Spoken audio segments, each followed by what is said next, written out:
जय भारत, जय संविधान। मैं मैमूना नरगिस आपके सामने दोबारा हाजिर हुई हूँ। मसला बहुत गंभीर है और समस्याएं कम होने के बजाय बढ़ती चली जा रही हैं। और मुझे अब ऐसा लगता है कि अब खुलकर बोलने की ज़रूरत है। अब चाहे किसी को भी बुरा लगे, चाहे किसी को भी अच्छा लगे, मुझे कोई फ़र्क नहीं पड़ता। मुझे अपना बेस्ट देना है, मुझे अपना देना है, मुझे ख़ुद को देखना है। क्योंकि मुझे ऊपर जाना है तो मैं कम से कम ऊपर जाकर ये तो जवाब दे सकती हूँ कि मैंने एक अच्छी कोशिश की थी। अब लोगों की समझ में ना आए वो उनके दिमाग का फेर है। अब तो कम से कम जातिवाद और धर्मवाद से निकलकर बात कर लीजिए और सुन लीजिए दूसरों की भी बात।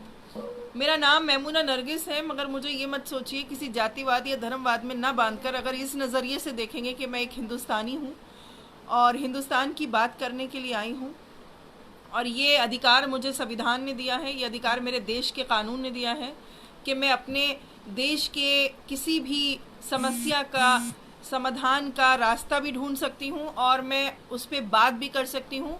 और मैं जो इस देश को चला रहे हैं हमारे माननीय प्रधानमंत्री जी, उनके से भी मैं सवाल करने का अधिकार रखती हूँ। कोई अगर ये कहे कि आप किस अधिकार से बात कर रही हैं, तो ये अधिकार मुझे मेरे संविधान ने दिया है और मैं उसी संविधान को मद्देनज़र रखते हुए यहाँ बात करने के लिए आई हूँ।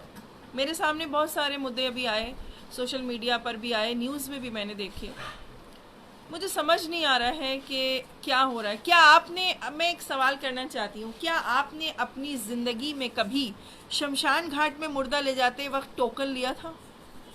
क्या आपने कभी कब्रिस्तान में मुर्दे को दफन करते हुए टोकन लिया था?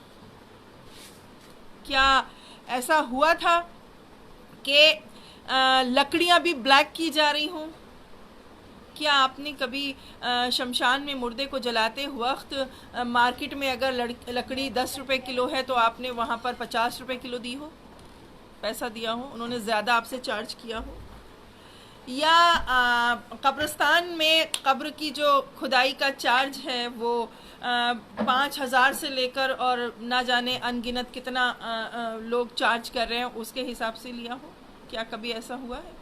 आप खुद सोचिए कि कितना बुरा वक्त आ गया है।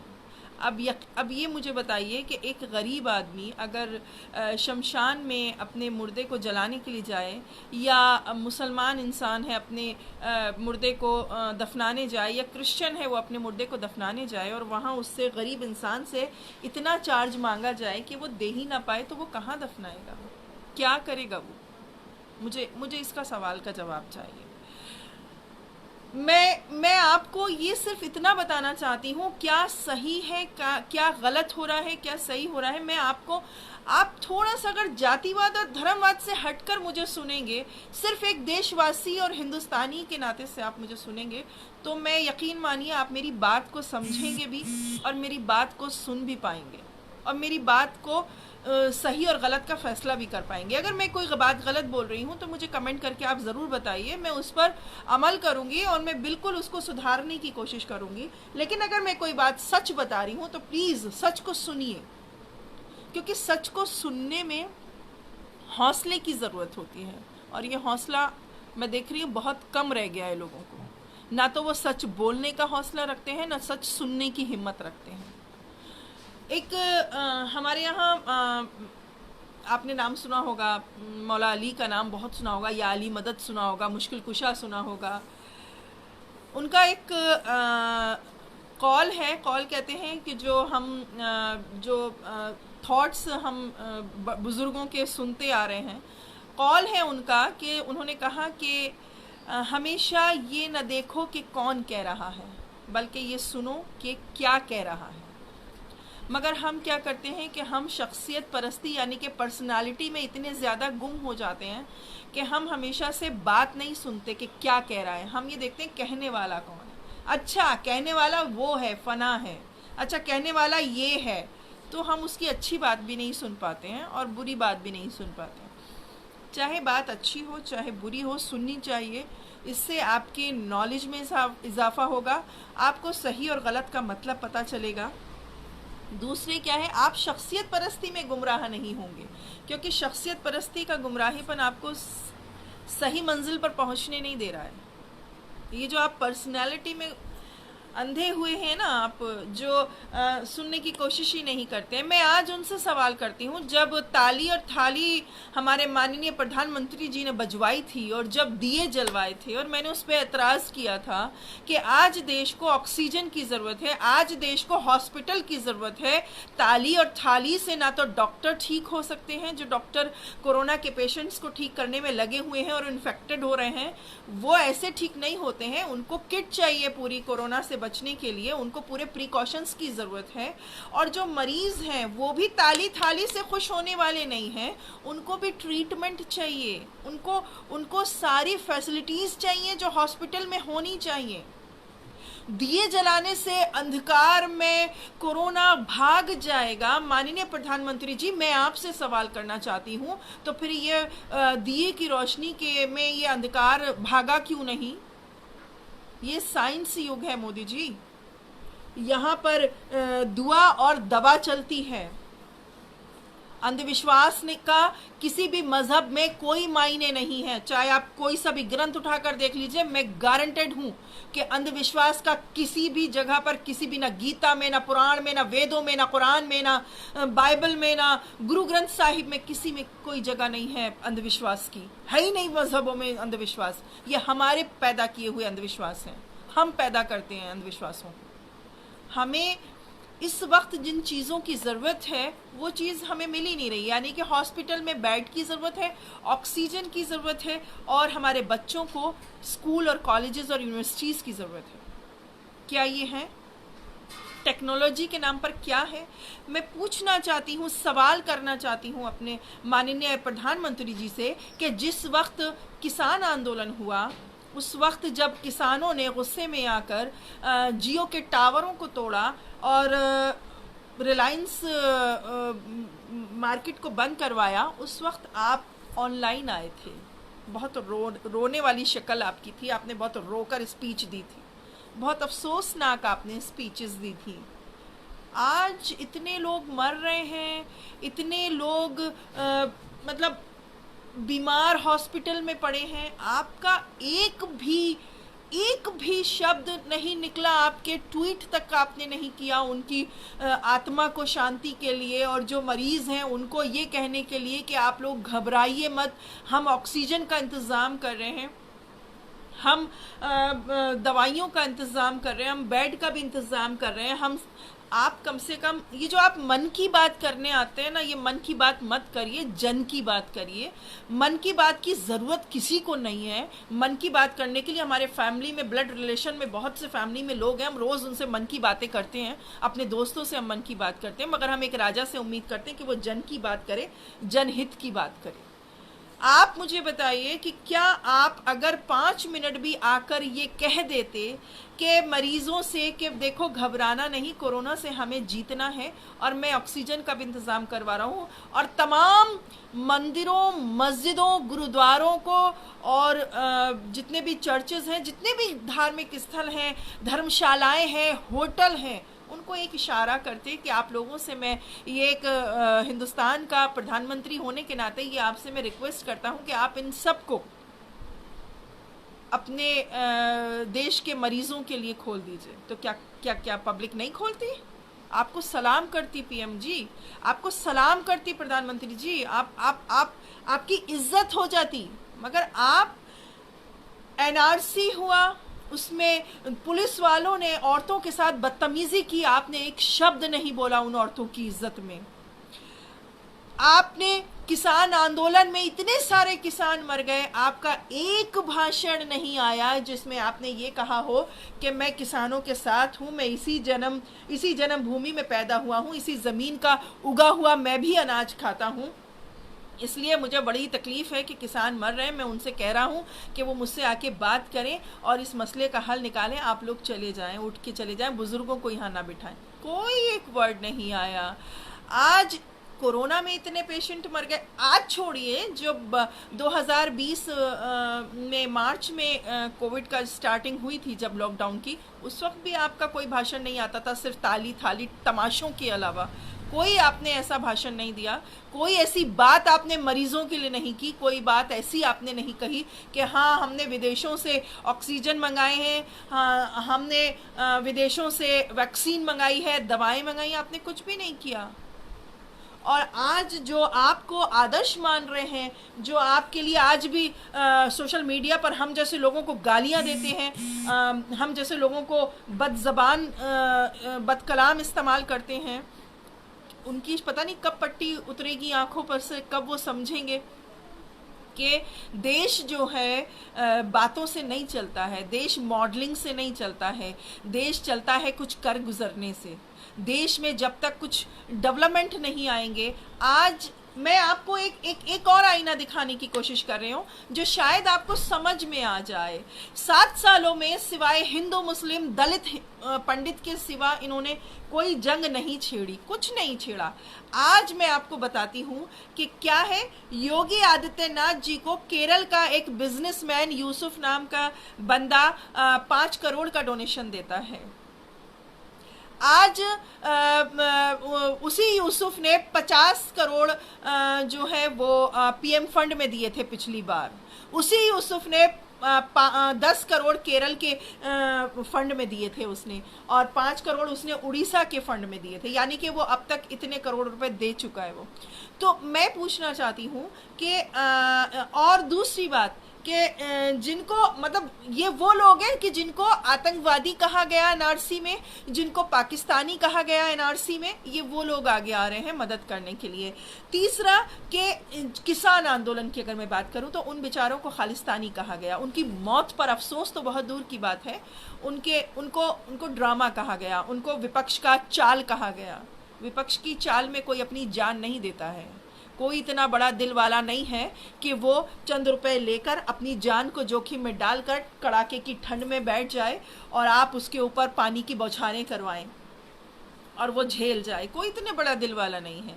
वो ये काम वही कर सकता है जिसके ऊपर बीती है, जिसने झेला है, जिसको डर है कि आने वाली नस्लें क्या खाएंगी, क्या होगा, कैसे होगा। वही कर सकता है जिसके अंदर जुनून और जोश होगा। आपने कहा खालिस्तानी, आज वही खालिस्तानी लोग लंगर चला रहे हैं, आज वही खालिस्तानी लोग ऑक्सीजन सिलेंडर बांट रहे हैं, आज वही खालिस्तानी लोग गुरुद्वारों में बैठकर अपने मरीजों को वहां पर ट्रीटमेंट करवा रहे हैं।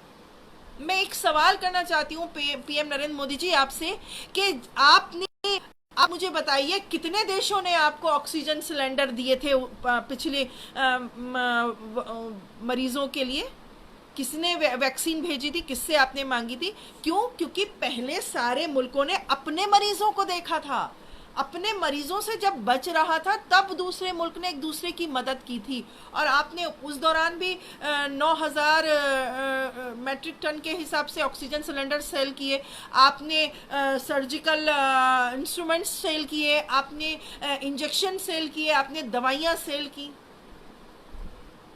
और आज हालत क्या हो गई अपने लोगों की बात, जबकि उस वक्त आपने सेल किए थे कि जब चाइना नंबर 1 पर था और ईरान नंबर 2 पे था।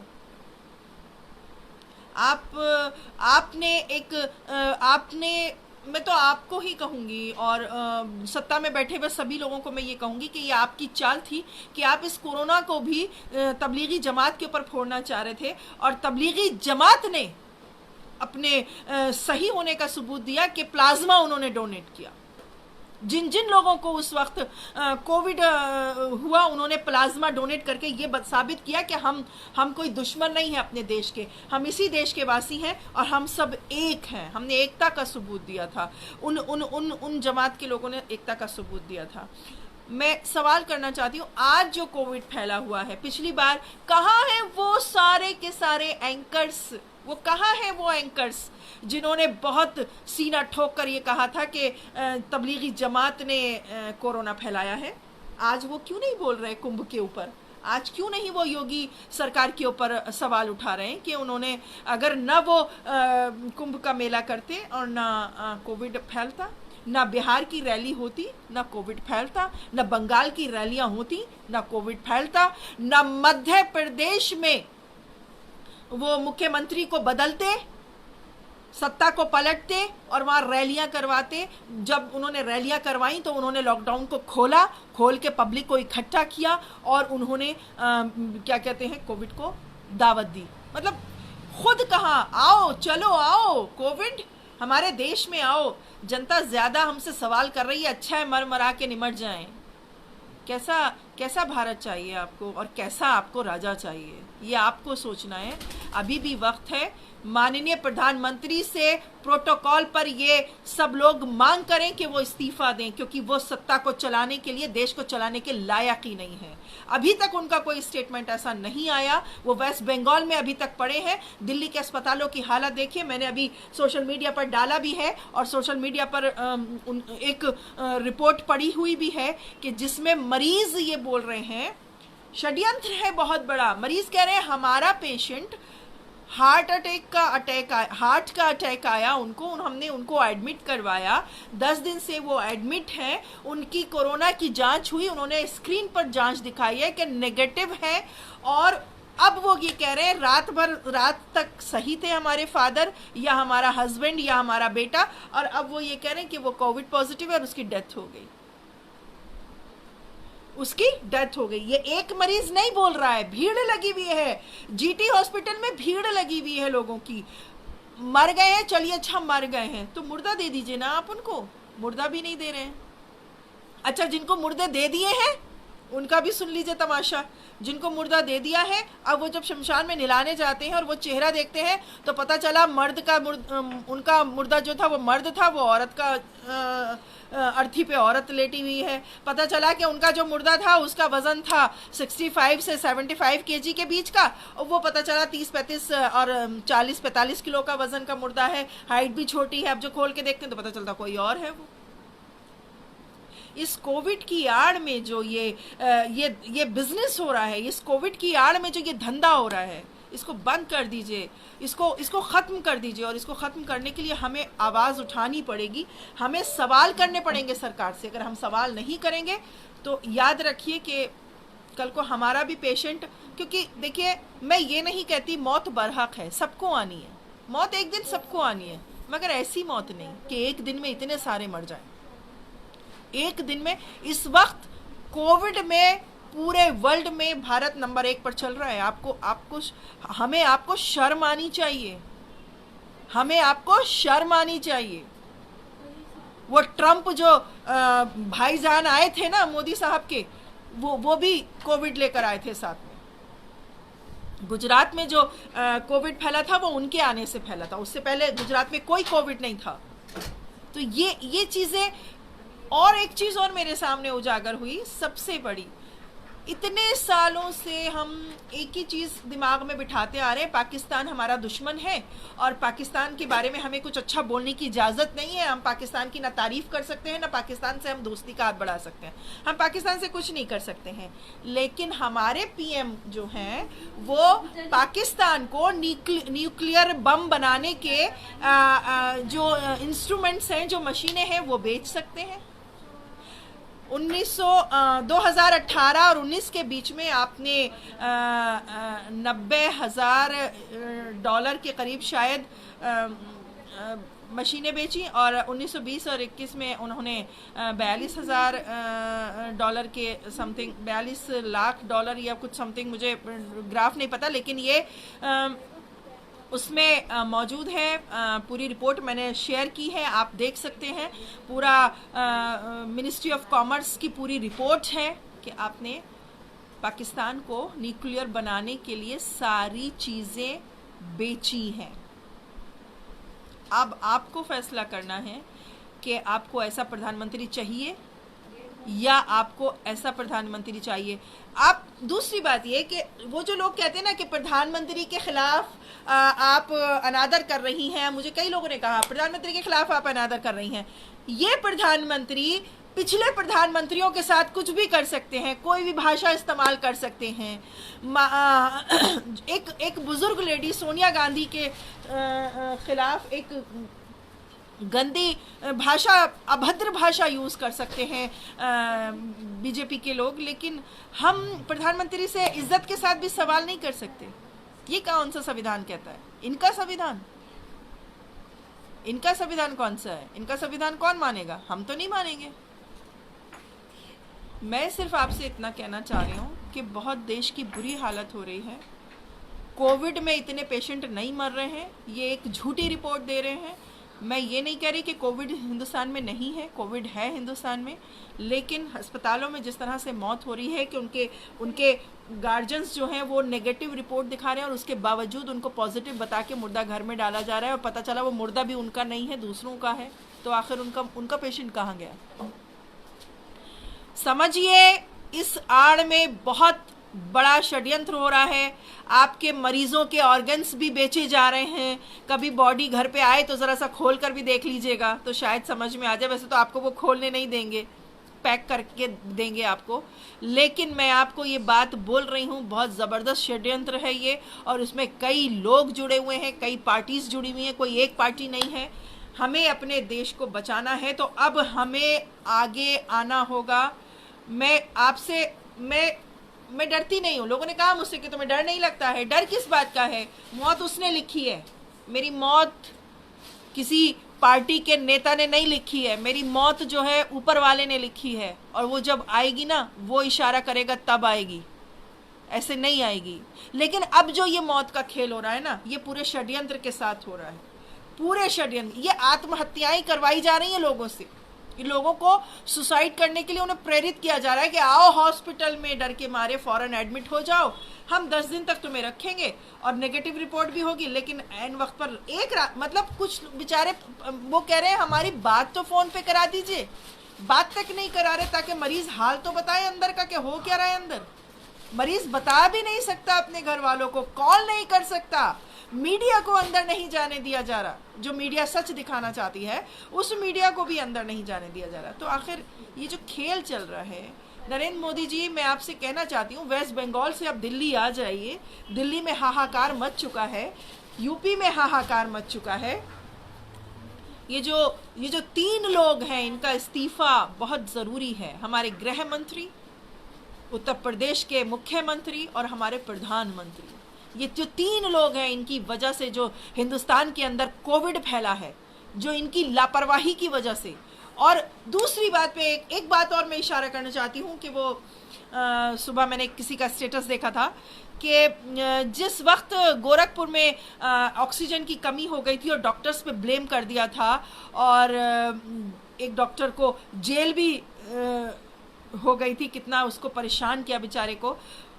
आज यूपी में ऑक्सीजन नहीं है, उसका कौन जिम्मेदार है? बेड नहीं है, उसका कौन जिम्मेदार है? उसके लिए तो फिर उत्तर प्रदेश मुख्यमंत्री को जेल होनी चाहिए, उनको सजा होनी चाहिए। क्या उनको सजा नहीं होनी चाहिए? आप से मैं सिर्फ इतना ही कहना चाह रही हूँ कि ये मौत का नाच बहुत हो चुका है। शर्म आ रही है, इंटरनेशनल लेवल पर हमारी खबरें जा रही हैं कि हम नंबर 1 पर पहुंच गए हैं कोविड में। हम अपनी लापरवाहियों से, हम अपने व्यक्तित्व से, हम अपने एक 1 मैन शो से इतने बेवकूफ़ियाँ हम कर रहे हैं। एक 1 मैन शो हमारा पूरे हिंदुस्तान में चल रहा है। एक असेंबली हुआ करती थी जिनकी राय मशवरे से देश चला करता था, अब 1-2 आदमी 3 आदमी मिलकर चला रहे हैं। एक आदमी उत्तर प्रदेश चला रहा है और 2 आदमी पूरा देश चला रहे हैं। आपसे रिक्वेस्ट है कि आगे आइए, बोलिए। बोल नहीं सकते तो कम से कम मेरे जैसे जो बोल रहे हैं उनकी बातों को दूर तक पहुंचाइए। मैं नहीं डरती किसी से, खुदा के सिवा। माँ बाप हैं या खुदा है, इनके सिवा मैं आज तक किसी से नहीं डरी और मुझे ज़रूरत भी नहीं है डरने की। मैं आप लोगों से बस इतना ही वक्त लिया है मैंने, बस यही बात मैं आपसे कहने के लिए आई हूँ कि जाग जाइए। जो सोए हुए हैं अपने ज़मीर आपके, उनको जगाइए। इंसानियत बोल रही है, आवाज़ दे रही है। कल मेरे पास एक मैसेज आया था, मैंने पूरा मैसेज नहीं पढ़ा, मैंने खाली इतना पढ़ा ब्लड बी पॉजिटिव, तो मुझे शायद लगा कि इनको ब्लड की ज़रूरत है। कोई गुप्ता थे, मिस्टर गुप्ता। मैंने फ़ौरन उनको मैसेज किया कि मेरा बी पॉजिटिव है। आप मुझे बुला लीजिए घर से, क्योंकि यहाँ पे कर्फ्यू लगा है, मैं जा नहीं सकती हूँ, मैं आने को तैयार। उन्होंने कहा नहीं प्लाज्मा चाहिए, मैसेज आपने शायद पूरा नहीं पढ़ा। फिर मैंने कहा हाँ मैंने मैसेज पूरा नहीं पढ़ा, तो सॉरी। तो ऐसा जज्बा लेकर आइए, कोई हिंदू नहीं, कोई मुसलमान नहीं, कोई सिख नहीं, ईसाई नहीं, हमें इंसान को बचाना है और इंसान को बचाने के लिए हम निकले हैं। हमें इंसानियत को आगे बढ़ाना है। इंसान जिंदा रहेंगे तभी तो देश आगे बढ़ेगा जनाब। जब इंसान ही मर जाएंगे तो किस चीज़, कौन से देश को गले में लटकाओगे आप? और देश खाली कोई पैसे वालों से तो बनता नहीं है। देश तो गरीब से भी बना है, देश तो मिडिल क्लास से भी बना है, देश तो पैसे वालों से भी सबसे बना है। आज आप अंबानी अडानी के कुछ चीज़ों का नुकसान कर दीजिए। देखिए आज हुजूर आ जाएंगे रोते हुए स्क्रीन के ऊपर मन की बात करने के लिए। मैं बहुत दुखी हूँ, मुझे बहुत तकलीफ हुई है कि ये जनता क्या कर रही है, मगर किसान आंदोलन में मर गए, उनकी एक आवाज़ नहीं निकली। अब इतने लोग मर गए, उनकी कोई आवाज़ नहीं निकली। वो कह रहे हैं शमशान भी बनने चाहिए। वाकई में कैसा प्रधानमंत्री है कि जो शमशान और कब्रिस्तान बनाने की बात करता है लेकिन अस्पतालों की बात नहीं करता है, स्कूलों की बात नहीं करता है। आपको पता है, एक मुझे किसी ने बताया कि किसी को दिल्ली में ही ऑक्सीजन सिलेंडर खरीदने की ज़रूरत थी। आपको पता है ऑक्सीजन सिलेंडर कितना ब्लैक हो रहा है? 80,000। सोच सकते हैं आप? जितने भी ये बिजनेसमैन हैं उनको लाइसेंस दे दिया होगा इस कोविड के दौर में, क्योंकि उन्होंने रिश्वत खिला दी होगी, अब वो ब्लैक कर रहे हैं। मास्क, मोदी जी ये 5 रुपए का मास्क या 10 रुपए का मास्क लोगों को नहीं बचा रहा है। लोगों को बचाने के लिए ऑक्सीजन चाहिए, वैक्सीन चाहिए। वैक्सीन आप ये देखिए दूसरे मुल्कों में कहीं पर 300 रुपए, कहीं 250 रुपए के रेट मैंने देखे, कहीं 350 के रेट देखे। हमारे यहाँ वैक्सीन का रेट क्या है? 600 रुपए। वो गरीब राशन लाएगा या 600 रुपए का वैक्सीन लगाएगा? और कहीं पर तो ब्लैक भी हो रही है, तो वो गरीब कैसे लगवाएगा वैक्सीन आपकी? मुझे बताएं, सवाल का जवाब दें मुझे। आप सब लोग मुझे सुनते हैं और सुनकर मुझे ऐसा लगता है कि इस कान से सुनकर इस कान से उड़ाकर चले जाते हैं। सुनकर प्लीज साथ दीजिए, सपोर्ट कीजिए हम जैसे लोगों का, क्योंकि हम अगर हिम्मत कर रहे हैं तो हमें आपके हौसले की जरूरत है। जातिवाद और धर्मवाद में मत पड़िए, सिर्फ और सिर्फ अपने देश को और देश के लोगों को बचाने की बात करिए। हर इंसान, आप एक जानवर को भी अगर लेंगे ना, आप अपनी नस्ल के जानवर पे अगर उसका दूसरी नस्ल का जानवर अगर हमला करता है ना, तो वो बचाने की कोशिश करता है। तो कम से कम हम जानवरों से ही सीख लें कि हमें अपने इंसानों को बचाना है, इंसानियत को बचाना है। तो मेरी तो ये रिक्वेस्ट है प्रधानमंत्री नरेंद्र मोदी जी से कि आपने 7 साल में सत्ता को सही से नहीं संभाला, आपने देश को नहीं संभाला। प्रधानमंत्री जी, अमित शाह जी और योगी आदित्यनाथ जी, आपको इस्तीफा दे देना चाहिए। अब आपके इस्तीफे की हम मांग करते हैं। जय भारत, जय संविधान, वंदे मातरम।